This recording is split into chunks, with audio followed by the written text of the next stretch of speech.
Welcome to ప్రజా express news. Amaravati మహిళలపై సాక్షి మీడియాలో ప్రసారమైన అనుచిత వ్యాఖ్యలను నిరసనగా కర్నూలు జిల్లా మిగ్నూరు పట్టణంలో తెలుగు మహిళలు తీవ్ర నిరసన వ్యక్తం చేశారు. వందలాది మంది మహిళలు సోమప్ప సర్కిల్ నుంచి పోలీస్ స్టేషన్ వరకు భారీ ఊరేగింపుగా వెళ్లి సాక్షి మీడియా పైన, అందులో మాట్లాడిన వ్యక్తులపైన కఠిన చర్యలు తీసుకోవాలని డిమాండ్ చేస్తూ లిఖితపూర్వక ఫిర్యాదు అందజేశారు.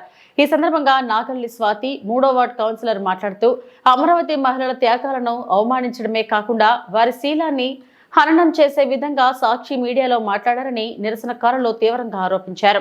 పోలీస్ స్టేషన్లో ఫిర్యాదు స్వీకరించిన అధికారులు దీనిపై తగిన విచారణ జరిపి చట్ట ప్రకారం చర్యలు తీసుకుంటామని హామీ ఇచ్చారు.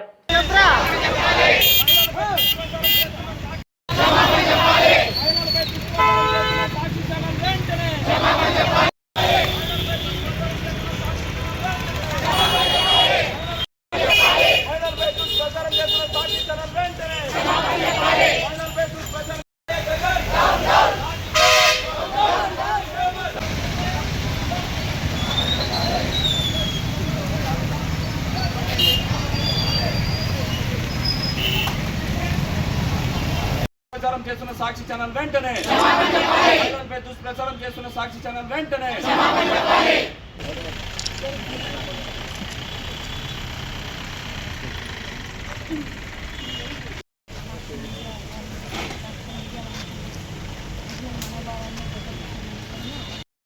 మహిళల్ని కించపరిచే విధంగా సాక్షి మీడియా వాళ్ళు, సాక్షి మీడియా వ్యక్తులు వేషులనడం చాలా బాధాకరంగా ఉంది.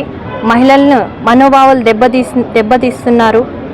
అందుకని మేము ఈరోజు ఎమ్మిగినూరు ఎమ్మెల్యే జయనాక్షర్ రెడ్డి గారి ఆధ్వర్యంలో సోంప సర్కిల్ నుండి పోలీస్ స్టేషన్ వరకు ఊరేగింపుతో వాళ్ళు మాకు క్షమాపణ చెప్పాలని పోలీస్ స్టేషన్లో లిఖితపూర్వకంగా ఫిర్యాదు చేస్తున్నాము. ఈడేలో చాలా అవద్దకరగా జరుగుతుంది. కానీ ఒడుకుదొడుకులు లేకుండా ఈ ఆడవాళ్ళని గురించి నీచంగా మాట్లాడకుండా ఖండించాలని, ఆయనకి ఖరైన పద్ధతిలో నడిపించాలని, వానికి శిక్ష పడాలని కోరుకుంటున్నాము. ఈడే మేము సాక్ష్యం ఎందుకు చెప్పుకుంటూ వచ్చినామంటే మాకు న్యాయం జరగాల, లేడీస్కి గౌరవం పొందాలా, గౌరవం కలిగించాలని వచ్చినాము. కానీ జగన్ని మాత్రము సరైన పద్ధతిలో శిక్ష విధించి కోరుకుంటున్నాము.